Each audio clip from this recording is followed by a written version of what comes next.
Hello friends, welcome back to my YouTube channel Neha Tiwari study motivation. आज हम लोग breathing and exchange of gases में part 6 cover करेंगे और आज के सेशन में हम लोग mainly the breathing mechanism process में एक्सहेलेशन मैकेनिज्म प्रोसेस को अच्छे से कवर करेंगे। तो ये टॉपिक स्टार्ट करने से पहले एक्सहेलेशन ब्रीदिंग प्रोसेस मैकेनिज्म को स्टार्ट करने से पहले हम लोग थोड़ा थोरैसिक चैम्बर के बारे में पढ़ लेते हैं। ठीक है, क्योंकि ये जो हमारा थोरैसिक चैम्बर है, अगर ये हम लोग को अच्छे से समझ में आ गया तो ही हम लोग ये जो अपना प्रोसेस कंप्लीट करने वाले हैं ब्रीदिंग का एक्सहेलेशन मैकेनिज्म, उसको अच्छे से समझ सकते हैं। ठीक है, तो स्टार्ट करते हैं बच्चों। जैसा कि यहाँ पे लिखा हुआ है, जो आपका थोरैसिक चैम्बर है, थोरैसिक चैम्बर होता क्या है बेसिकली? थोरैसिक चैम्बर क्या है? It is A upper part of the diaphragm. Diaphragm है आपकी मसल्स की बनी हुई, तो डायाफ्राम के ऊपर वाला जो पार्ट होता है उसे हम लोग थोरैसिक चैम्बर कहते हैं। ठीक है, तो थोरैसिक चैम्बर आपका बना किससे हुआ है? थोरैसिक चैम्बर आपका एक तो एयर टाइट चैम्बर होता है। सबसे पहली बात, थोरैसिक चैम्बर क्या है? It is air tight chamber. ये एयर टाइट चैम्बर होता है। इसी थोरैसिक चैम्बर के अंदर हम लोग के रिस्पिरेटरी सिस्टम्स के ऑर्गन्स जैसे कि लंग्स प्रेजेंट है, एंड दोनों लंग्स के बीच में हम लोग का हार्ट भी प्रेजेंट होता है। तो कह सकते हैं ना कि सर्कुलेटरी सिस्टम्स के ऑर्गन्स एंड रिस्पिरेटरी सिस्टम्स के ऑर्गन्स प्रेजेंट होते हैं थोरैसिक चैम्बर में। तो अब थोरैसिक चैम्बर के बारे में हम लोग को जानना बहुत ही इंपॉर्टेंट है। क्यों? क्योंकि इसमें हम लोग के सारे इंपॉर्टेंट ऑर्गन्स जो है वो प्रेजेंट हैं। तो हम लोग देखते हैं बच्चों कैसे बनता है आपका थोरैसिक चैम्बर जो होता है। यहाँ पे देख रहे हो ना, हमने एक हार्ट का स्ट्रक्चर बनाया हुआ है। यहाँ पे बेसिकली आप देखो, ये जो थोरैसिक चैम्बर है, थोरैसिक चैम्बर क्या है? देखो नीचे डायाफ्राम है, डायाफ्राम के ऊपर वाला पार्ट है क्या? Thoracic chamber. ठीक, तो thoracic chamber is made up of sternum ventrally। sternum ventrally क्या होता है अभी आप आगे समझोगे, पहले स्टेप वाइज इसको हम लोग पढ़ लेते हैं एक बार। Vertebral column backbone dorsally. Okay, next हमने लिखा है रिब्स लैटरली, एंड फोर्थ लिखा है diaphragm on the lower side posteriorly. ठीक है, अब ये जो वर्ड यूज हुआ है वेंट्रली एंड डॉर्सली या लैटरली या पोस्टरली, ये क्या है? कहने का मतलब वेंट्रल साइड क्या है, डॉर्सल साइड क्या है आपका।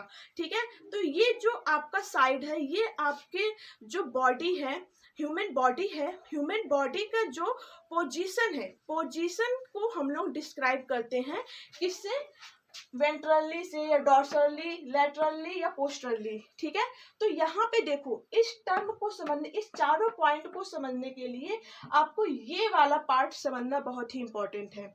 यहाँ पे हमने बेसिकली क्या आपको समझाया हुआ है कि कोई एक बंदा है जो कि ऐसे मुंह करके खड़ा हुआ है। ठीक, ऐसे इस साइड का मुंह करके खड़ा हुआ है, देख रहे हो बंदा। तो ये जो बंदे का ऊपर वाला पार्ट है, जो सर वाला पार्ट है, उसको हम लोग बोलते हैं बेटा एंटीरियर साइड। ओके, जैसे कि हम लोग मान लो, सपोज हमें ही ले लो, तो हमारा जो सर वाला, हेड वाला जो रीजन है, जो ऊपर वाला पार्ट है, उसे बोलते हैं एंटीरियर साइड। ठीक है, ह्यूमन बॉडी के हम लोग डायरेक्शन की बात कर रहे हैं क्योंकि इंपॉर्टेंट है ये। अगर आप इसको अच्छे से समझ जाओगे तभी आप ये जो चारों स्टेप हमने लिखा हुआ है ये अच्छे से समझ सकते हो। ठीक, हम लोग फिर से स्टार्ट करते हैं। कोई भी ह्यूमन बींग्स है, उसका अगर हम लोग हेड रीजन ले, सर वाला पार्ट ले, तो उसे हम लोग कहते हैं क्या? Anterior side. एंड लेग वाला पार्ट ले, लेग वाला देख लो, नीचे वाला पार्ट अगर लिया जाए तो उसे बोलेंगे पोस्टीरियर साइड है। एंड अगर चेस्ट रीजन का साइड लिया जाए, चेस्ट रीजन सामने वाला पार्ट जो होता है उसे बोलते हैं वेंट्रल साइड। एंड पीछे वाला जो पार्ट है, बैकबोन जहाँ हम लोग की प्रेजेंट है, पीछे बैक वाला जो पार्ट होता है बेटा, उसे बोलते हैं डॉर्सल साइड। तो 4 साइड होता है किसी भी ह्यूमन बॉडीज का। क्या कितने साइड होते हैं? 4 साइड। सर वाला जो साइड होता है, ऊपर वाला जो साइड होता है, यहाँ देखो हमने फिगर में अच्छे से आप लोगों को ड्रा किया है समझाने के लिए। ऊपर वाला जो हेड रीजन है, ठीक है, उसे बोलेंगे एंटीरियर साइड। जो लेग रीजन है उसे बोलेंगे पोस्टीरियर साइड। जो सामने वाला रीजन होता है आपके फेस के सामने वाला रीजन, फेस के सामने मतलब चेस्ट वाला जो रीजन होता है उसे बोलते हैं वेंट्रल साइड। एंड जो पीछे वाला जो आपका भाग होता है, पीछे पीठ वाला जो भाग होता है, जैसे जहाँ पे आपकी बैकबोन्स प्रेजेंट है, उसे बोलते हैं डॉर्सल साइड। ठीक, तो 4 साइड होती हैं। कौन कौन सा? सर वाला जो रीजन है एंटीरियर साइड, पैर वाला जो रीजन है उसे पोस्टीरियर साइड, चेस्ट वाला जो रीजन है उसे वेंट्रल साइड, एंड जो पीछे वाला रीजन है उसे डॉर्सल साइड। ठीक, अब देखो जो आपका ये थोरैसिक चैम्बर बनता है वो कैसे बनता है। थोरैसिक चैम्बर जो है क्या है, बेसिकली आपका कुछ नहीं, थोरैसिक चैम्बर में मतलब ये आपका एक हालो ड्रम है, लाइक ये हालो ड्रम मतलब खाली ड्रम की तरह है। अब ये खाली ड्रम आपका कंप्लीट कैसे होता है, देखो स्टर्नम वेंट्रली, वेंट्रली, वेंट्रल का मतलब क्या होता है, आगे वाला साइड, वेंट्रल का मतलब क्या हुआ, सामने वाला साइड। यहाँ पे देखो हमने लिखा है वेंट्रल साइड मतलब फेस या front side. Okay, ventral side क्या है, फेस, जिसे हम लोग फ्रंट साइड कहते हैं। एंटीरियर साइड क्या है, अपर साइड, एंटीरियर साइड क्या है, अपर साइड, जहां आपका हेड प्रेजेंट है, हेड वाला जो रीजन है एंटीरियर साइड है। एंड पोस्टीरियर साइड क्या है, लोअर साइड, नीचे वाला जो आपका लेग्स जो है वो लोअर साइड जो है उसे हम लोग क्या बोलेंगे, पोस्टीरियर साइड। डॉर्सली साइड का मतलब बैक साइड, डॉर्सली का मतलब पीछे वाला, ये देखो डॉर्सल साइड, तो ये आपका पीछे वाला जो रीजन है। अब बेटा आपका जो थोरैसिक चैम्बर है वो कैसे बन रहा है, अब ये आपको समझ में आ जाएगा। ठीक, देखो कैसे बन रहा है, अच्छे से समझो। स्टर्नम वेंट्रली, स्टर्नम वेंट्रली हमको एक ड्रम बनाना है। ठीक, अब चलो हम लोग अपने ड्रम को कंप्लीट करते हैं क्योंकि उसमें हमारे सारे ऑर्गन्स प्रेजेंट हैं। ठीक है, तो उसमें स्पेशली क्या होता है कि स्टर्नम वेंट्रली, स्टर्नम जो है वो वेंट्रली मतलब कि सबसे आगे आपका क्या आएगा, स्टर्नम आएगा। अब यहाँ पे देखो हमने स्टर्नम लिखा हुआ है ना, स्टर्नम, ये आपका स्टर्नम है। स्टर्नम क्या है, ये एक आपकी बोन्स होती है। तो स्टर्नम आपका सबसे पहले, अब हमको जब ड्रम अपना बनाना है, ड्रम लाइक स्ट्रक्चर बनाना है, तो ड्रम का सबसे आगे क्या है, आपका आगे वाला मतलब फेस के साइड सबसे आगे चेस्ट वाले रीजन में आपका क्या है, एक बोन्स है। उस बोन्स को हम लोग बोलते हैं क्या, स्टर्नम। ये देख लो ये आपका स्टर्नम है। ठीक, तो वही यहाँ पे पहला स्टेप लिखा हुआ है बच्चों को, स्टर्नम वेंट्रली। स्टर्नम जो है वो वेंट्रली है, वेंट्रल का मतलब फेस वाले साइड, आपके चेस्ट वाले रीजन के साइड जो प्रेजेंट है उसे वेंट्रल बोलते हैं। तो स्टर्नम वेंट्रली हो गया, आई होप पहला समझ में आ गया होगा आप लोगों को। सेकेंड है vertebral column backbone dorsally, dorsally देखो यहाँ पे लिखा है ना डॉर्सली। अभी हमने आपको बताया डॉर्सल क्या होता है, डॉर्सल साइड क्या है, बैक साइड, डॉर्सल साइड क्या है, बैक साइड। यहाँ पे देखो डॉर्सल साइड कहाँ दिख रही है, बैक साइड, बंदे के पीछे वाला भाग दिख रहा है ना, पीछे वाला भाग। तो हमारे स्ट्रक्चर में आगे जो है एक बोन आ गई जिसे हम लोग ने क्या बोल दिया, स्टर्नम। तो जो कि हम लोगों के चेस्ट वाले रीजन के सामने है या हम लोगों के फेस के सामने है, तो उसे हम लोगों ने क्या बोल दिया, स्टर्नम वेंट्रली हो गया। एंड अब पीछे जो प्रेजेंट है, आगे तो हम लोग का स्टर्नम हो गया, अब पीछे जो प्रेजेंट है उसे बोलते हैं क्या, वर्टिब्रल कॉलम। ये आपका वर्टिब्रल कॉलम है जो हमने राउंड में बनाया हुआ है, जो आपकी बैकबोन जिसे हम लोग क्या बोलते हैं, रीढ़ की हड्डी, तो उसे तो वर्टिब्रल कॉलम बोला जाता है। तो वर्टिब्रल कॉलम हो गया पीछे, दो चीज बन गई ना, मतलब हमें अपना एक ड्रम कंप्लीट करना है, डिब्बा बनाना है, डिब्बे में दो चीज, आगे वाला और पीछे वाला चीज कंप्लीट हो गया। आगे वाले चीज में हमारा क्या आ गया, स्टर्नम आ गया, पीछे वाले चीज में हम लोग का क्या आ गया, बैकबोन आ गया, जिसको हम लोग क्या बोलते हैं, वर्टिब्रल कॉलम बोलते हैं। ठीक, अब देखो अब साइड साइड में हमें उसे कंप्लीट करना है। आगे पीछे तो कंप्लीट हो गया, कहने का मतलब एंटीरियर साइड, अपर साइड हम लोगों का क्या हो गया, एंट्री नहीं, सामने वाला side, sorry, ventral side sternum आ गया, एंड वर्टिब्रल कॉलम जो है वो बैकबोन डॉर्सली आ गया।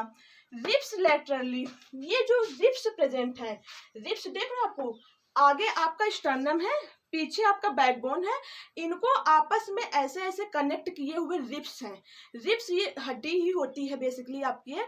ये रिब्स जो है आपके स्टर्नम एंड बैकबोन को आपस में ऐसे कंबाइन करती है। ठीक है, तो दोनों को आपस में ऐसे जोड़ती है ये हड्डियां जो होती है, रिब्स जो होती है, रिब्स को हम लोग पसलियां बोलते हैं ना। तो ये जो रिब्स है आपके किससे किससे जुड़ी हुई, तो पीछे बैकबोन से आके आगे स्टर्नम से जुड़ गई, पीछे बैकबोन से आगे स्टर्नम में जुड़ गई।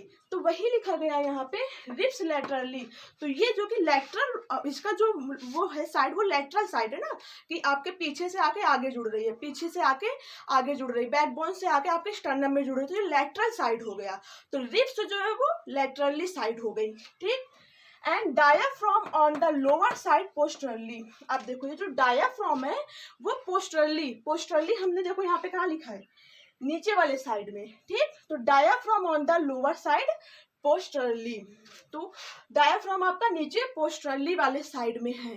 तो ये सारी चीजें मिलके, ये चारों चीज मिलके आपका थोरैसिक चेम्बर बनाते हैं। तो thoracic chamber is mainly made up of 4 part, sternum, ventrally, I hope अब समझ में आ रहा होगा आप लोगों को, vertebral column, backbone, dorsally, ribs laterally, ribs जो है उसको बगल बगल से क्या किए हुए, कवर किए हुए हैं, and diaphragm on the lower side posteriorly. Okay, तो ये हम लोगों का लंग्स है। हम लोगों का लंग्स जो है, जो कि थोरैसिक चैम्बर में प्रेजेंट है। तो थोरैसिक चैम्बर कैसे बनता है हम लोगों ने देख लिया। एक बार फिर से हम लोग देखते हैं थोरैसिक चैम्बर कैसे बन रहा है। आगे की साइड, फेस की साइड, मतलब सबसे आगे फ्रंट की साइड आपका कौन आता है, क्या कहते हैं इसको, स्टर्नम। सबसे फ्रंट की साइड आपका स्टर्नम, पीछे जो है आपका डॉर्सल साइड जिसे हम लोग बोलते हैं, पीछे की साइड, वो क्या है, वर्टिब्रल कॉलम। ठीक, तो वर्टिब्रल कॉलम एंड आगे स्टर्नम को आपस में कुछ हड्डियां ऐसे ऐसे आपस में जुड़ी हुई हैं। एक चैम्बर बनाना है ना, तो आपस में ऐसे जुड़ी हुई, तो उस हड्डियों को हम लोग क्या बोलते हैं, रिब्स। एंड रिब्स जो होती है, इंपॉर्टेंट चीज है, ये जो आपकी रिब्स है, अब इन्हीं रिब्स के अंदर आपकी लंग्स जो है वो प्रेजेंट होती हैं। और यही जो आपकी रिब्स हैं, इन्हीं रिब्स के बीच में देखो ना, हमने ये जो ब्लू पेन से मार्क्स किया हुआ है, रिब्स के बीच में पाए जाने वाली ये कुछ मसल्स होती हैं, इन्हें बोलते हैं इंटरकॉस्टल मसल्स। ठीक, तो ये जो हमारा स्ट्रक्चर है, नीचे की तरफ डायाफ्राम, ये थोरैसिक चैम्बर है। थोरैसिक चैम्बर में पीछे जो है वर्टिब्रल कॉलम एंड आगे जो है वो स्टर्नम है। स्टर्नम भी आपका क्या है, एक बोन ही होता है। अब इस स्टर्नम को एंड वर्टिब्रल कॉलम को आपस में कुछ हड्डियां ऐसे ऐसे कंबाइन करती हैं, बांधे रहती हैं। तो इन हड्डियों को बोलते हैं बेटा रिब्स। एंड रिब्स के बीच में कुछ मसल्स प्रेजेंट होती हैं, ये देखो ना ब्लू पेन से मार्क्स किया हुआ, इन मसल्स को बोलते हैं इंटरकॉस्टल मसल। ठीक, तो आई होप आपको ये टर्म समझ में आ गया होगा, थोरैसिक चैम्बर कैसे बनता है। एंड ये चीज समझ में आ गया होगा कि एंटीरियर साइड क्या होता है, पोस्टीरियर साइड क्या होता है, एंड वेंट्रल साइड क्या होता है, और डॉर्सल साइड क्या होता है। ठीक है ना, जैसे कि आपको बोल दिया जाए कि vertebral column are present dorsal side in human body, human body के डॉर्सल साइड में प्रेजेंट है। तो अब डॉर्सल साइड वर्ड यूज हुआ तो आपको समझ में आ जाना चाहिए कि डॉर्सल साइड का मतलब पीछे वाली साइड। ठीक, तो देखो यहाँ पे हमने लिख दिया है, वेंट्रल साइड फेस साइड है, एंटीरियर साइड अपर साइड है, पोस्टीरियर साइड लोअर साइड है, डॉर्सल साइड बैक साइड है। आई होप आपको ये समझ में आ गया हो कि ये हमारा कैसे बना हुआ है, थोरैसिक चैम्बर कैसे बना हुआ है, स्टर्नम क्या है, एंड रिब्स क्या है, एंड इंटरकॉस्टल मसल्स क्या है। ये सारे टर्म्स आपको समझ में आ गया होगा। Next I will proceed about the exhalation breathing process mechanism. Okay, तो आप लोग इसका अच्छे से स्क्रीनशॉट ले लो एंड देन हम लोग आगे प्रोसीड करते हैं।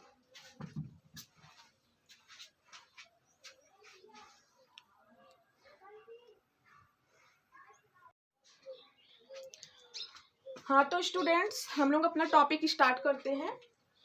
एक्सहेलेशन ब्रीदिंग प्रोसेस में जो आपका एक्सहेलेशन ब्रीदिंग मैकेनिज्म प्रोसेस है, इसमें होता क्या है मेनली, ये रिलैक्सेशन ऑफ मसल्स, इसमें मसल्स में रिलैक्सेशन होता है, रिलैक्सेशन ऑफ मसल्स होता है एंड पैसिव प्रोसेस है। आपका जो एक्सहेलेशन ब्रीदिंग मैकेनिज्म प्रोसेस है, ये पैसिव प्रोसेस है। क्यों, no use energy ATP for relaxation of muscles.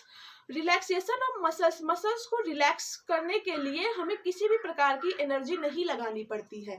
तो जहाँ पर भी किसी भी काम को करने के लिए हमें एनर्जी नहीं लगानी पड़ती है, वहाँ पे होता है पैसिव प्रोसेस। ठीक है, तो देखो हम लोग इसके पहले जो अपना ब्रीदिंग प्रोसेस कंप्लीट किया था इंस्पायरेशन में, इंस्पायरेशन में मेन क्या स्टेप हुआ था, सबसे पहले ये स्टेप हुआ था कि जब इंस्पायरेशन की प्रोसेस स्टार्ट होती है तो मेनली दो मसल्स जो है वो कॉन्ट्रैक्ट हो जाती हैं। और वो दोनों मसल्स कौन कौन सी हैं, पहला तो आपका होता है डायाफ्राम एंड सेकेंड आपकी होती है क्या, इंटरकॉस्टल मसल्स। ठीक है, अब ये इंटरकॉस्टल मसल्स क्या होता है, जो आपकी रिब्स होती हैं, यहाँ पे देखो बना हुआ है, ये जो आपकी रिब्स हैं, रिब्स के बीच में कुछ मसल्स प्रेजेंट होती हैं, इन्हीं को बोलते हैं इंटरकॉस्टल मसल्स। ठीक है, तो इंस्पायरेशन की प्रोसेस में आपका दो मसल्स कॉन्ट्रैक्ट होती हैं। कौन कौन सी? पहला तो डायाफ्राम एंड दूसरा आपका कौन सी मसल्स होती है? Intercostal muscle. इंटरकॉस्टल मसल्स में आपका जो एक्सटर्नल इंटरकॉस्टल मसल्स होती हैं ये एंड डायाफ्राम, ये दोनों मसल कॉन्ट्रैक्ट हो जाती हैं। तो जब ये दोनों मसल कॉन्ट्रैक्ट होती हैं तो जो पहला आपका एक्सटर्नल इंटरकॉस्टल मसल कॉन्ट्रैक्ट होती हैं तो आपकी रिब्स जो होती हैं ऊपर की तरफ उठ जाती हैं ना, ये आपकी आउटवर्ड या हम लोग क्या कहते हैं इसको, ऊपर की तरफ ये उठ जाती हैं। एंड जो डायाफ्राम है, डायाफ्राम जो कि आपकी मसल्स ही होती हैं, डायाफ्राम में क्या होता है, इनकी वॉल्यूम में इंक्रीज हो जाती हैं। अभी इसके पहले हमने अच्छे से आपको कवर कराया था, यहाँ पे फिर से रिवाइज कर रहे हैं। तो दोनों में क्या हुआ, आपका जो क्या है डायाफ्राम है, डायाफ्राम की वॉल्यूम में इंक्रीज हो गई एंड आपकी रिब्स जो है ऊपर की तरफ उठ गई। रिब्स क्या, रिब्स की जो मसल्स हैं, तो जब रिब्स की मसल्स ऊपर की तरफ उठेंगे तो रिब्स तो ऑलरेडी ऊपर की तरफ उठ जाएगा ना, तो आपकी दो मसल में कॉन्ट्रैक्शन हुआ। और जैसे ही इन दोनों मसल में कॉन्ट्रैक्शन होता है, आपकी जैसे ही वॉल्यूम इंक्रीज हो जाती है डायाफ्राम की, वैसे ही आपके लंग्स में प्रेजेंट जो प्रेशर है वो कम हो जाती है। और जैसे ही प्रेशर कम होता है, आपके इन्वायरमेंट से ऑक्सीजन जो है वो आपके लंग्स में इंटर कर जाती है, क्योंकि आप जानते हो airs always moves from higher concentration to lower concentration. Airs जो है वो हमेशा हायर कंसंट्रेशन से लोअर कंसंट्रेशन की तरफ मूव करता है। तो इस केस में क्या हुआ कि आपका हायर कंसंट्रेशन इन्वायरमेंट में है एंड लंग्स में आपका जो एयर का प्रेशर है वो कम है, तो वो हायर कंसंट्रेशन कहाँ है, आपका इन्वायरमेंट में, तो इन्वायरमेंट से वो आपके लंग्स में इंटर कर जाती हैं। तो ये आपकी इंस्पायरेशन की प्रोसेस कंप्लीट हो गई। अब जो आपका एक्सपायरेशन है या जिसे हम लोग क्या कहते हैं एक्सहालेशन, तो इस प्रोसेस में क्या होता है, जस्ट इसका अपोजिट। जो मसल्स आपकी कॉन्ट्रैक्ट होती हैं, कौन कौन सी मसल्स आपकी मेनली, आपका external intercostal muscles and diaphragm, ये दोनों muscles in the process of exhalation, ये that is also called expiration, ये दोनों मसल्स रिलैक्स हो जाती हैं। ठीक, तो जैसे ही ये दोनों मसल्स रिलैक्स होती हैं, आपका जो डायाफ्राम है वो अपने पहले की पोजीशन में आ जाते हैं, जैसे वो पहले पोजीशन में प्रेजेंट थे आपके बॉडी के अंदर। ठीक है, तो एक्सपायरेशन या एक्सहालेशन की प्रोसेस में डायाफ्राम अपने ऑलरेडी पहले की ही पोजीशन में वापस आ जाते हैं, रिलैक्स हो जाते हैं। और जैसे ही डायाफ्राम आपकी रिलैक्स होती हैं, आपका जो रिब्स ऊपर की तरफ उठी थी वो क्या हो जाती है, नीचे की साइड हो जाती है। नीचे की साइड जैसे ही होती है वैसे ही उनमें प्रेशर जो होता है वो क्या हो जाता है, ज्यादा हो जाता है। और जैसे ही प्रेशर ज्यादा होता है, अब एज कंपेयर टू आपके इन्वायरमेंट की, तो आपकी एयर्स जो है वो लंग्स से बाहर की तरफ मूव कर जाती हैं। ठीक है, तो वही देखो हमने यहाँ पे लिखा हुआ है we have to reduce volume of lungs, volume of lungs reduce हो जाता है, सॉरी बच्चे, वॉल्यूम ऑफ लंग्स रिड्यूस हो जाता है, प्रेशर नहीं। यहाँ पे क्या आपका रिड्यूस होगा, वॉल्यूम ऑफ लंग्स। ठीक है, पहले केस में हम लोगों ने क्या देखा था, इंस्पायरेशन की प्रोसेस में हम लोग देखा था कि किसकी वॉल्यूम आपकी इंक्रीज हुई थी, डायाफ्राम की वॉल्यूम इंक्रीज हुई थी। तो जैसे डायाफ्राम की वॉल्यूम इंक्रीज हुई तो आपका जो प्रेशर है लंग्स में एयर का वो कम हो जाता है। जैसे ही एयर में प्रेशर लंग्स में कम होता है, इन्वायरमेंट में आपका हायर है, तो हायर से लोअर की तरफ मूव करता है, कोई भी आपकी एयर्स होती हैं, तो हायर कंसंट्रेशन से लोअर कंसंट्रेशन की तरफ मूव करने का मतलब आपकी ऑक्सीजन जो है वो लंग्स में आ गई। लेकिन इस केस में क्या होता है कि we have to reduce volume of lungs so that air moves out in environment. ठीक है, लंग्स की जैसे ही वॉल्यूम कम होती है वैसे ही एयर जो है वो बाहर से आपका मतलब that air moves out in environment, अंदर से बाहर की तरफ मूव कर जाती है। अब बाहर से अंदर की तरफ नहीं, मतलब आप सांस छोड़ते हो, क्या करते हो, अपने सांस को छोड़ रहे हो, तो सांस छोड़ने का मतलब कि आप अपनी एयर्स को बाहर निकाल रहे हो ना। और कौन सी एयर्स को बाहर निकालते हो, कार्बन डाइऑक्साइड एयर को बाहर निकालते हो। तो कार्बन डाइऑक्साइड एयर को जो बाहर निकालते हो, इस प्रोसेस में इसका मेनली मैकेनिज्म ये है कि इसमें रिलैक्सेशन ऑफ मसल्स, सबसे इंपॉर्टेंट चीज आपको बेटा ये ध्यान देना है कि एक्सहालेशन ब्रीदिंग मैकेनिज्म प्रोसेस में मेनली आपको ये फोकस करना है, इसमें रिलैक्सेशन ऑफ मसल्स होता है। क्या होता है इसमें, रिलैक्सेशन ऑफ मसल्स। इसके पहले वाले में इंस्पायरेशन में क्या था, कॉन्ट्रैक्शन ऑफ मसल्स। तो जो मसल्स कॉन्ट्रैक्ट हुई थी वही मसल्स रिलैक्स हो जाती हैं। तो जब मसल्स रिलैक्स हो जाती हैं तो आपका डायाफ्राम जो है वो अपनी पोजीशन में, और आपकी जो लंग्स है, लंग्स की वॉल्यूम जो है वो कम हो जाती है। देखो जैसे ही सांस आप छोड़ रहे हो सांस ना, देखो जैसे ही सांस छोड़ते हो आपकी जो रिब्स की मसल्स ऊपर की तरफ उठी थी वो नीचे की तरफ डाउन हो जाती है, ये ना अंदर की तरफ बैठ जाती है। तो जैसे ही अंदर की तरफ जाती है आपका वॉल्यूम जो है लंग्स की वो कम हो जाती है ना। तो जब जैसे ही वॉल्यूम कम होती है बेटा, वैसे ही क्या होता है, आपकी एयर्स जो है वो बाहर इन्वायरमेंट में निकल जाती है। ओके, तो वही हमने यहाँ पे लिखा हुआ है। और देखो आपके मसल्स को रिलैक्स करने के लिए आपको कोई भी एनर्जी नहीं लगानी पड़ती है। आप सांस को छोड़ो, सांस को छोड़ते समय आपको कोई एनर्जी लगानी पड़ रही, नहीं लगानी पड़ रही, लेकिन सांस को लेते समय एनर्जी लगानी पड़ती है। तो जब हमें एनर्जी लगानी पड़ती है तो वहां पे क्या होता है, एक्टिव प्रोसेस होता है। वहां पे क्या होता है, आपका एक्टिव प्रोसेस होता है। और जहां पे एनर्जी नहीं लगानी पड़ती है वहां पे होता है पैसिव प्रोसेस। तो आपका जो एक्सहालेशन है या एक्सपायरेशन है, ये आपका क्या है, पैसिव प्रोसेस है। यहाँ पे देखो हमने लिखा हुआ है passive process because we are not use energy for the relaxation of muscles. Muscles को रिलैक्सेशन कराने के लिए हम लोग कोई भी एनर्जी को यूज नहीं करते हैं, इसलिए ये क्या है, आपका पैसिव प्रोसेस है। ठीक है, देखो सांस को आप एक बार छोड़ो, प्रैक्टिकली करो। सांस को छोड़ा, जैसे ही सांस को छोड़ते हो आपकी रिब्स नीचे की तरफ बैठ जाती है। चेस्ट रीजन क्या है, वो नीचे की तरफ बैठ जाता है, नीचे की तरफ मूव करता है ना। तो नीचे की तरफ जैसे ही मूव करता है आपकी लंग्स का जो वॉल्यूम बढ़ा था वो वॉल्यूम क्या हो जाता है, लंग्स की कम हो जाती है। जैसे ही आपकी लंग्स की वॉल्यूम कम होती है वैसे ही आपकी एयर्स जो कि लंग्स में प्रेजेंट है, कौन सी, CO2, वो आपका इन्वायरमेंट में बाहर निकल जाती है। तो ये प्रोसेस होता है आपका एक्सहालेशन ब्रीदिंग प्रोसेस में। यहाँ पे देखो हमने स्टेप बाय स्टेप लिखा हुआ है जो अभी आपको समझाया बेटा, कि we have to reduce volume of lungs so that air moves out in environment. जैसे ही हम लोग क्या करते हैं, वॉल्यूम को रिड्यूस करते हैं, अपने लंग्स के वॉल्यूम मतलब आयतन, अपने लंग्स के आयतन को जैसे ही कम करते हैं वैसे ही एयर जो है वो बाहर की तरफ मूव कर जाता है। No muscles is contracted, already contracted muscles are relaxed। यहाँ पे किसी भी प्रकार की मसल का कॉन्ट्रैक्शन नहीं होता है। यहाँ पे जो मसल कॉन्ट्रैक्ट हुई रहती है इन द प्रोसेस ऑफ इंस्पायरेशन, वो मसल्स जो है रिलैक्स्ड हो जाती हैं। तो वही लिखा है मसल्स आर रिलैक्स्ड। कौन कौन सी mainly muscles, diaphragm and external intercostal muscles are relaxed. यही दोनों मसल्स तो मेन रोल करती है ना आपके ब्रीदिंग प्रोसेस में। तो ये दोनों मसल्स जो कि कॉन्ट्रैक्ट हुई थी in the process of exhalation या एक्सपायरेशन में रिलैक्स हो जाती हैं। ठीक, it is a passive process because we are not use energy ATP for relaxation process of diaphragm and external intercostal muscles. ये एक पैसिव प्रोसेस होता है। क्यों पैसिव प्रोसेस है, it is a passive process because we are not any energy for the relaxation of muscles। और वो relaxation of muscles कौन कौन सी है, diaphragm and external intercostal muscle। तो ये तो था आपका breathing process of एक्सहालेशन mechanism.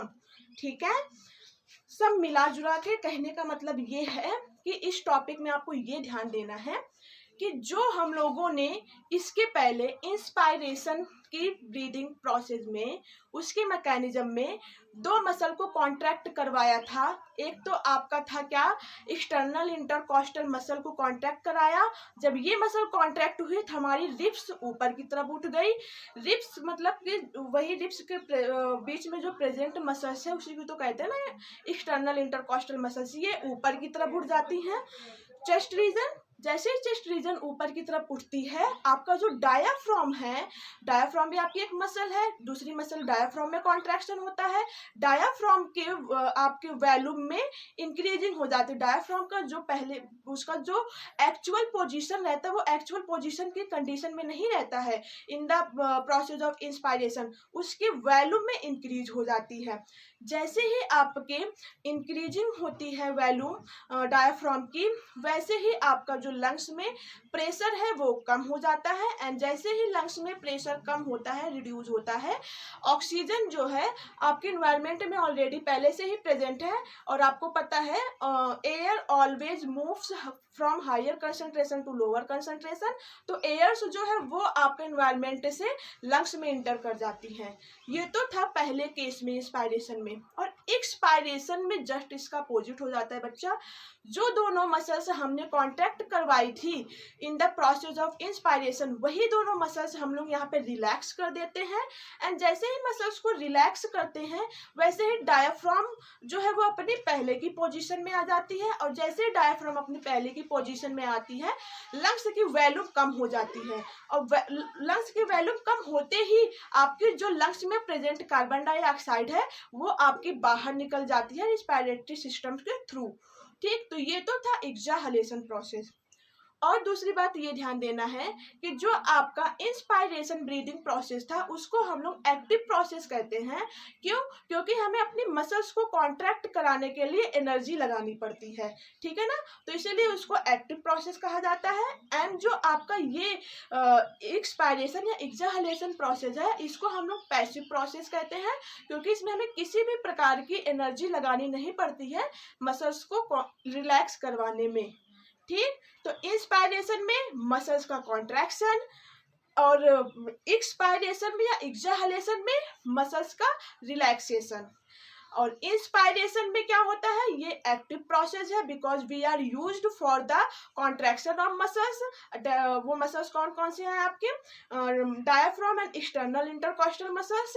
And इधर अगर आपका देखें जो आपका एक्सपायरेशन एक्सहालेशन प्रोसेस है, it is a passive process because we are not any use of energy for the relaxation of muscles diaphragm and external intercostal muscles. ठीक है। इस केस में क्या होता है, इंस्पायरेशन केस में क्या होता है कि इंस्पायरेशन केस में आपका डायफ्राम की वॉल्यूम इंक्रीज होती है, जबकि क्या कहते हैं इंस्पायरेशन में या इनहालेशन में डायफ्राम की वॉल्यूम इंक्रीज होगी, जबकि आपकी एक्सपायरेशन या एक्सहालेशन में आपकी किसकी वॉल्यूम इंक्रीज होगी, लंग्स की वॉल्यूम इंक्रीज होगी। ओके, यस, सॉरी, लंग्स की वॉल्यूम रिड्यूस होगी, उसमें इंक्रीज होता है किसका वॉल्यूम, आपकी डायफ्राम की इंस्पायरेशन में। बट आपका जो ये एक्सहालेशन की प्रोसेस है, इसमें लंग्स की वॉल्यूम रिड्यूस होती है। ठीक है, तो लंग्स की वॉल्यूम जैसे ही रिड्यूस हो जाती है, आपकी कार्बन डाइऑक्साइड वो बाहर की तरफ मूव कर जाती है। तो ये तो था बेटा मेन टॉपिक्स आपका जो कि ब्रीदिंग मैकेनिज्म प्रोसेस में इन्वॉल्व था, वो आज अच्छे से कवर हो गया। Next I will proceed about another topic. अगर आपको कोई भी कंफ्यूजन हो इस टॉपिक से रिलेटेड तो आप कमेंट सेक्शन में बता सकते हो, उसको हम फिर से आपको समझाएंगे। ठीक है, थैंक्स ऑल ऑफ यू।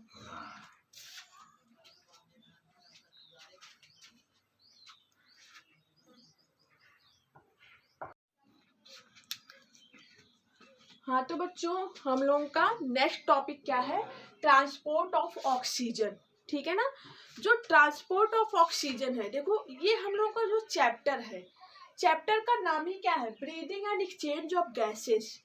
तो ये जो ब्रीदिंग की प्रोसेस है, ये जो एक्सचेंज ऑफ गैसेस की प्रोसेस है, इसकी इंपॉर्टेंस क्या है ह्यूमन बॉडी में, क्यों ये चैप्टर बनाया गया, क्यों हम लोग इसको पढ़ते हैं। ठीक है, तो इसका इम्पोर्टेंस ये है बेटा कि किसी भी सेल्स को जिंदा रहने के लिए, किसी भी ह्यूमन बींग्स को जिंदा रहने के लिए, ह्यूमन बींग्स किससे बने हुए हैं, सेल्स से बने हुए हैं। तो किसी भी सेल्स, जब सेल उसके जिंदा रहेंगे, जब उसके सेल हैप्पी रहेंगे, तभी तो ह्यूमन बींग्स जिंदा रहेंगे या हैप्पी रह सकते हैं। तो किसी भी सेल्स को जिंदा रहने के लिए या किसी भी सेल्स को अपनी एक्टिविटी को परफॉर्म करने के लिए उनको एनर्जी चाहिए होता है ना। और उनको ये एनर्जी स्पेशली मिलता कहाँ से है, तो उनको अपनी ये एनर्जी जो कि वो एटीपी के फॉर्म में लेते हैं, वो एटीपी उनका बनता कैसे, हम लोग बार बार इस रिएक्शन का बात करते हैं बेटा। क्या, ये मानो हम लोगों का, ये हम लोगों का सेल है, ठीक। इनसाइड ऑफ दिस सेल्स हमको सेल्स जो है अपनी किसी भी एक्टिविटी को परफॉर्म करने के लिए एनर्जी का यूज करते हैं और वो एनर्जी वो एटीपी के रूप में यूज करते हैं। तो एटीपी बनता कैसे है? ग्लूकोज प्लस ऑक्सीजन का आपस में कैटाबॉलिज्म में रिएक्शन होता है ना। हमने ये चैप्टर जब स्टार्ट किया सबसे पहले हमने आपको यही समझाया था कि किसी भी ह्यूमन बींग्स को या किसी भी सेल्स को अपनी किसी भी फंक्शन को परफॉर्म करने के लिए उनको एनर्जी चाहिए और ये एनर्जी उनको ग्लूकोज और ऑक्सीजन के कॉम्बिनेशन से मिलता है, तभी वो अपनी किसी भी एक्टिविटी को परफॉर्म करते हैं। तो ये जो इनका कॉम्बिनेशन है किसका किसका, आपके ग्लूकोज का और ऑक्सीजन का, तो ये जो कॉम्बिनेशन की प्रोसेस आप दिख रही है तो इसीलिए इसको बोलते हैं कैटाबॉलिज्म प्रोसेस। तो किसी भी चीज का जुड़ना कैटाबॉलिज्म होता है, किसी भी चीज का टूटना एनाबॉलिज्म होता है। तो ब्रीदिंग की प्रोसेस में आपको कैटाबॉलिज्म देखने को मिलेगी, ठीक है। तो इस प्रोसेस में क्या होता है कि ग्लूकोज को एंड ऑक्सीजन को आपस में कैटाबॉलिज्म में रिएक्शन करवाया एंड आपको क्या मिल गया? एटीपी। एटीपी के साथ एक आपको क्या मिल जाता है? CO2, ठीक। अब ये ग्लूकोज तो आता कहाँ से है? डाइजेस्टिव सिस्टम से। एंड ऑक्सीजन कहाँ से आता है? रिस्पायरेशन सिस्टम से। एंड ये कार्बन डाइऑक्साइड जो कि आपके लिए हार्मफुल है, रिस्पायरेशन सिस्टम के थ्रू ये बाहर निकल जाता है। तो आप कहने का मतलब ये है, ये रिएक्शन आपको बार बार इसलिए समझाते हैं कि आपके सेल्स के अंदर कंटिन्यूअसली एटीपी बनती रहती है, कंटिन्यूअसली कार्बन डाइऑक्साइड बनता रहता है। तो एटीपी जो बन रही है जो कि हमारे सेल्स जो है उसको यूटिलाइज कर लेते हैं अपने फंक्शन को करने के लिए, एंड कार्बन डाइऑक्साइड जो कि उनको यूटिलाइज नहीं करना है, वो उनके लिए हार्मफुल होते हैं, तो वो उनको क्या कर देते हैं? ब्लड वेसल्स के थ्रू, रिस्पायरेशन सिस्टम्स के थ्रू उसको कार्बन डाइऑक्साइड को बाहर निकाल देते हैं। तो मिला जुला के कहने का मतलब ये है, जो ऑक्सीजन को ढो रहा है, जो कार्बन डाइऑक्साइड ही आपकी ऑक्सीजन के साथ कंबाइंड हो रहा है, कार्बन डाइऑक्साइड के साथ कंबाइंड हो रहा है। तो यहाँ पे देखो बच्चों ने लिखा है कि ट्रांसपोर्ट ऑफ ऑक्सीजन में आपका मेनली ब्लड जो है वो फंक्शन परफॉर्म करता है, मेनली ब्लड ही इंपॉर्टेंट कंपोनेंट है। और ब्लड की आपकी जो फॉर्मेशन होती है मेनली दो कंपोनेंट्स होते हैं, प्लाज्मा से और एक सेल या आरबीसी से। जो आपकी ब्लड बनती है ना, बेसिकली जो ब्लड है उसपे क्या कहते हैं, मेनली दो पार्ट होता है, एक प्लाज्मा वाला पार्ट होता है और एक सेल्स होती हैं। सेल्स में मेनली आरबीसी जो होता है, ठीक है। तो ये ध्यान देना है कि जो ब्लड है, ब्लड के कंपोनेंट दो, प्लाज्मा एंड सेल्स। सेल्स में जो आरबीसी है, आरबीसी ही आपको ऑक्सीजन एंड कार्बन डाइऑक्साइड के साथ कंबाइंड होते हैं। तो देखो, haemoglobin is found in RBC for the catching of oxygen and CO2। जो आपका आरबीसी है, आरबीसी में हीमोग्लोबिन पाया जाता है। मान लो ये आपका आरबीसी है, चलो रेड से बनाते हैं। मान लो ये आपका एक आरबीसी है, ठीक। आरबीसी, आरबीसी में जो है हीमोग्लोबिन प्रेजेंट होते हैं। आरबीसी में क्या प्रेजेंट होते हैं? हीमोग्लोबिन, ठीक है। अब देखो बेसिकली जो आपकी हीमोग्लोबिन है ये क्या होता है? हीमोग्लोबिन देखो, वन मॉलिक्यूल्स ऑफ हीमोग्लोबिन जो है, उस हीमोग्लोबिन, एक मॉलिक्यूल हीमोग्लोबिन को बनाने के लिए 4 हीम ग्रुप चाहिए। और 4 हीम ग्रुप जो होता है, हीम ग्रुप आप ये देखो हमने यहाँ पे अच्छे नोट किया। तो हीम ग्रुप जो है, एक हीम ग्रुप जो है, हीम ग्रुप की फॉर्मेशन जो है एक हीम से हो रही है एंड एक उसमें जो ग्लोबिन प्रोटीनियस चेन प्रेजेंट होती है। देख लो, ग्लोबिन की प्रोटीनियस चेन प्रेजेंट होती है। तो आपको ये ध्यान देना है कि जो हीमोग्लोबिन बनता है वो 4 हीम ग्रुप से बनता है एंड चारों हीम ग्रुप के पास अपना अपना क्या होता है? ग्लोबिन की चेन होती है जो कि प्रोटीन की बनी हुई होती है, ठीक है। तो देखो यहाँ पे हमने वही लिखा है कि haemoglobin is found in RBC. ये आपकी आरबीसी है, आरबीसी के अंदर हीमोग्लोबिन पाया जाता है। एक हीमोग्लोबिन की बात करें तो 4 हीम ग्रुप से बनता है। कहने इसको हम रफ करते हैं। ये पार्ट आई होप आपको समझ में आ गया होगा, ठीक है। चलो तो इसको अभी हम यहाँ पे रफ कर रहे हैं आपको समझाने के लिए। आगे 1 सेकेंड बच्चों।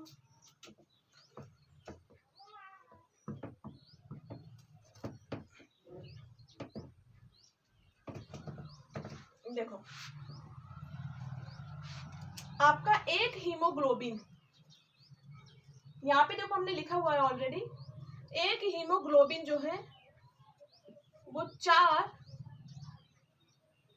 हीम ग्रुप से जुड़ के बनता है। ये 4 क्या है?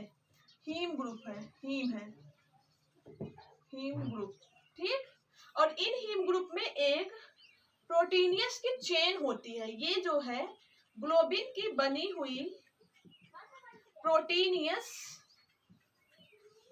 प्रोटीन्स की चेन होती है, ठीक।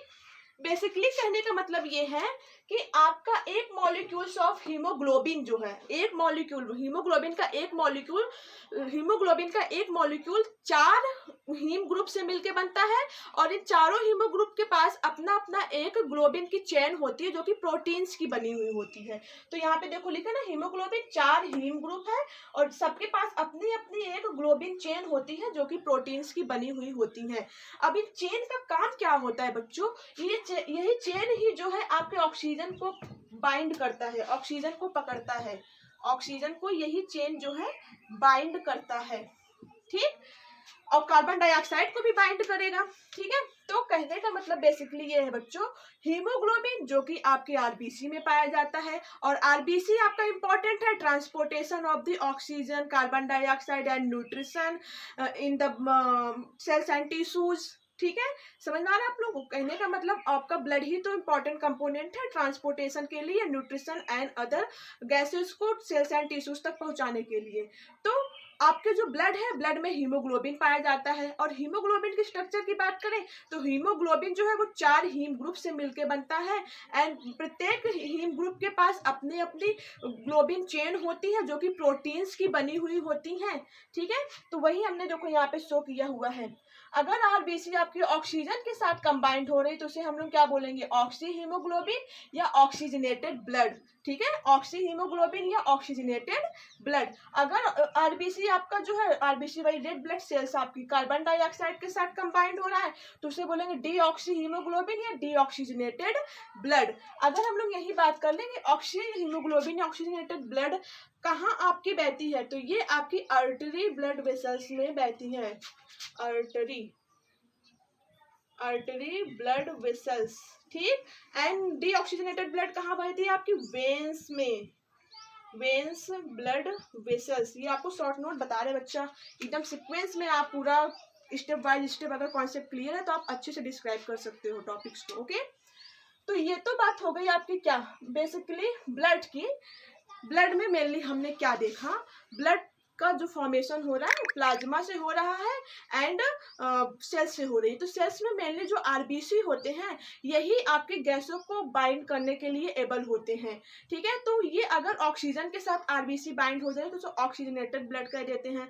यही आरबीसी अगर कार्बन डाइऑक्साइड के साथ बाइंड हो जाए तो उसे डीऑक्सीजनेटेड ब्लड कह देते हैं। अगर हम लोग आरबीसी के फॉर्मेशन की बात करें तो आरबीसी में हीमोग्लोबिन पाया जाता है और एक हीमोग्लोबिन मॉलिक्यूल में 4 हीम ग्रुप होते हैं और चारों के अपने अपने प्रोटीन्स की, ग्लोबिन्स की एक चेन होती है जो प्रोटीन्स की बनी हुई होती है। तो हम लोग ये कह सकते हैं कि एक molecule of haemoglobin 4 molecule of oxygen को बाइंड कर सकते हैं, ठीक है। कह ही सकते हैं कि एक हीमोग्लोबिन जो है वो अपने साथ कितने मॉलिक्यूल्स को, 4 molecule of oxygen and CO2 को, 4 molecules of oxygen and CO2 ना बाइंड कर सकते हैं। देखो प्लस का मतलब है बाइंड कर सकते हैं। अब यहीं पे देख लो 1 2 3 4 है, चारों के साथ जोड़ दो, यहाँ पे मान लो ऑक्सीजन जोड़ दो, यहाँ पे ऑक्सीजन जोड़ दो, यहाँ पे ऑक्सीजन जोड़ दो, यहाँ पे ऑक्सीजन जोड़ दो। बेसिकली कहने का मतलब एक molecule of haemoglobin is able to bind of 4 molecule of oxygen and carbon dioxide, okay. तो ये तो था बेसिकली आपका स्ट्रक्चर हीमोग्लोबिन का, ठीक है। यहाँ पे जो हमने लिखा आप लोग अच्छे से नोट्स कर लो एक टाइम देखो। और यहाँ पे बेटा कि जो 1 मॉलिक्यूल ऑफ हीमोग्लोबिन, इसमें 280 million HB are present in 1 molecule of RBC, ठीक है।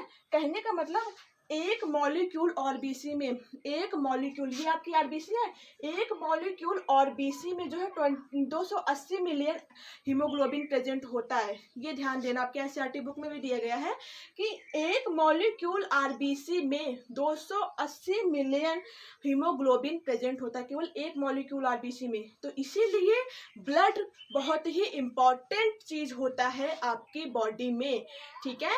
ब्लड क्यों इंपॉर्टेंट, क्योंकि उसके केवल एक ही मॉलिक्यूल आरबीसी में कितने 280 मिलियन एचबी प्रेजेंट होता है। एचबी मतलब हीमोग्लोबिन प्रेजेंट होता है, और haemoglobin he basically carbon dioxide and oxygen के साथ कंबाइंड होता है, बाइंड होता है, ठीक। आई होप आज का लेक्चर आपको समझ में आया होगा, transport of oxygen. And next हम लोग अनदर टॉपिक में प्रोसीड करेंगे। आप लोग शॉर्ट नोट ज़रूर अच्छे से बनाओ, एंड जो भी आपको कंफ्यूजन हो आप कमेंट सेक्शन में बताओ, हम उसको फिर से रिवाइज करने की कोशिश करेंगे, ठीक। ओके।